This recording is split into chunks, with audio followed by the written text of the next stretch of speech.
So, how do you become more patient, more understanding, less intimidating, and being more approachable as a leader? Many of us are high achievers. We have high expectations of others. We have high expectations of our business.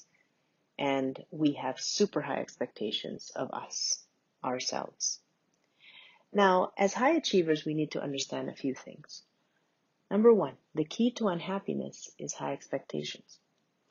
There's nothing wrong with expecting high standards. However, as logical thinkers, we also need to understand that when we set a high standard for something, we must be consciously knowing that high standards are more prone to disappointment. People with high standards are more prone to disappointment because high standards can usually be done with a smaller percentage, by a smaller percentage of the population. Therefore, you're exposing yourself with a higher risk of disappointment. So the key to unhappiness is higher expectations. Now, it doesn't mean we need to lower our expectations, forget our expectations, and bum around at mediocre. However, it is also important for us not just to think black or white. There's a lot of gray spectrum in the middle. There's a lot of balance in the middle. So let's take the analogy of warfare. If we were leading an army to win a war, first of all, before setting up a certain expectation, I expect this army to win, right? We need to first understand our terrain. We need to understand the landscape. We need to also understand our troops. And we need to understand our enemies. I mean, what game are we playing? Only then can you set the strategy. And the strategy includes all these expectations that you have. I expect in the first week of our battle, we're going to achieve this. I expect after that phase 2, we're going to achieve that. See, by understanding your terrain, by understanding your troops, and by understanding the enemies, then you can be more realistic in your expectations. You can still have an ideal.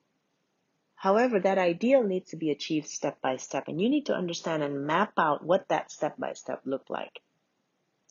Many of us just keep having these ideals without realizing that to reach those ideals, take a step by step approach.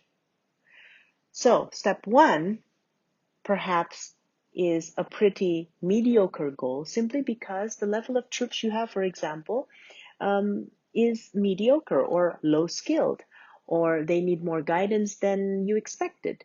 Of course, if everybody was like you'd shoot off and run a mile a minute, but not everybody. That's not the team that you inherited, and that is the fact of life. Sometimes when you put a standard just for the sake of having a high standard, then what you're doing doesn't make sense. What you're doing is not logical. What you're doing is not realistic. Then you're not making sense.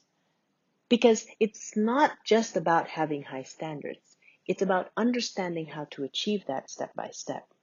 And if some of the things you need to do step by step is train your team, hire the right team, or celebrate little wins along the way to motivate the team, then that seems like a more obvious way and a more smart way of using standards.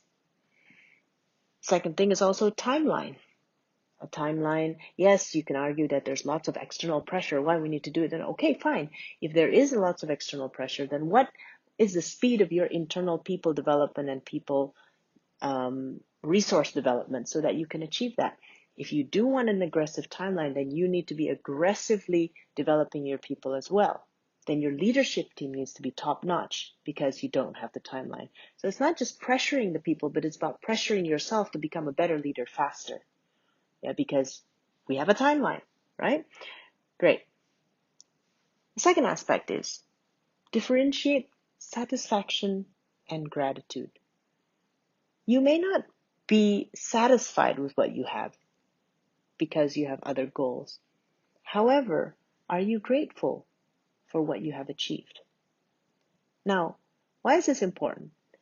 It's okay for you not to be satisfied because that's why you are put in a leadership position, because you have a high standard.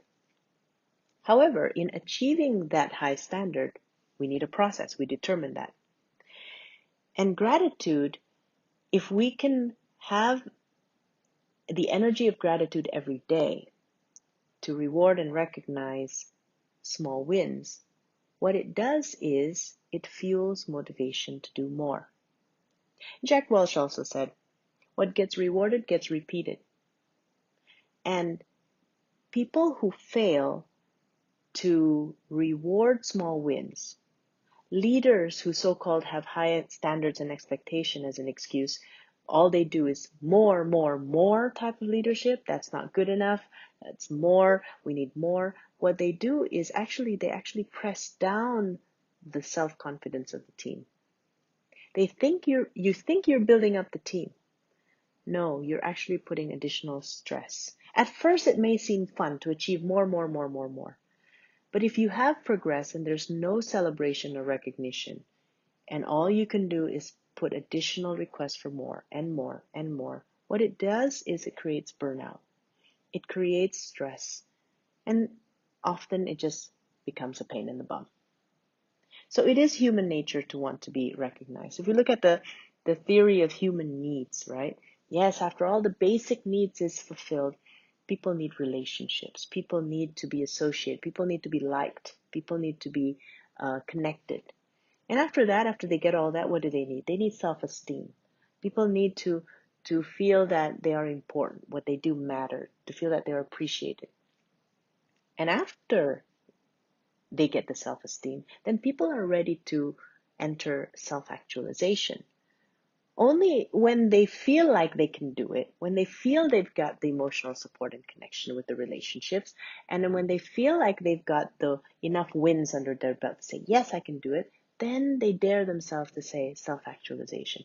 Now, many of us high achievers in the course of our career, no matter how old or young you are, the fact that you are here is probably because you have quickly, fulfilled your basic needs. You've got enough connection and relationships. You've achieved lots of things early in life, and therefore you've got all the self-esteem you need. And now you're ready for self-actualization. However, if you look at the people you're leading, where are they in their basic needs? Are they really ready for self-actualization like you? Or do they still need the connection? Do they still need the self-esteem that you could give them with rewards and recognition in order for them to be ready for self-actualization? So just because you are a person of high standards, it's not necessarily right to always be flaunting your high standards, especially if your team is not ready, especially if you don't understand where your team is. Then having high standards doesn't make sense unless you understand the process on how to get there. It is not enough, in my opinion, to just say, I have a high standard. And it is not cool to have a high standard without having a realistic process on how to get there. So, food for thought. What process do I need to take my team through in order for them to reach my standards? And I'm not saying you should lower your standards. I'm saying you should be realistic. And you should be just as committed to improve yourself as a leader to help them get there, not just expect that of your team. And for those of you setting new standards, before you set standards, here are some questions. What do I need to know about the situation? What do I need to know about my team in order to understand what is a phase 1 standard, what is a phase 2 standard, etc. And for those of you who are pressured with time, pressured with competition, pressured with the external factors that pressures you to ask for more faster, here's some questions. What do I need to do to develop myself to be a better leader that can deliver this faster? Who do I need to be if the timeline is so short? What kind of resources do I have now, and what kind of resources do I need? And it's not always more people. More people does not always make things easier, right? What resources, what is the shape of my organization in order for us to move faster? And more importantly, of course, what is my commitment to move faster as a people developer so that our team can achieve the results faster. A bit long, but I hope it has served you. And what's important is the application. And again, take it step by step. I'll talk to you soon.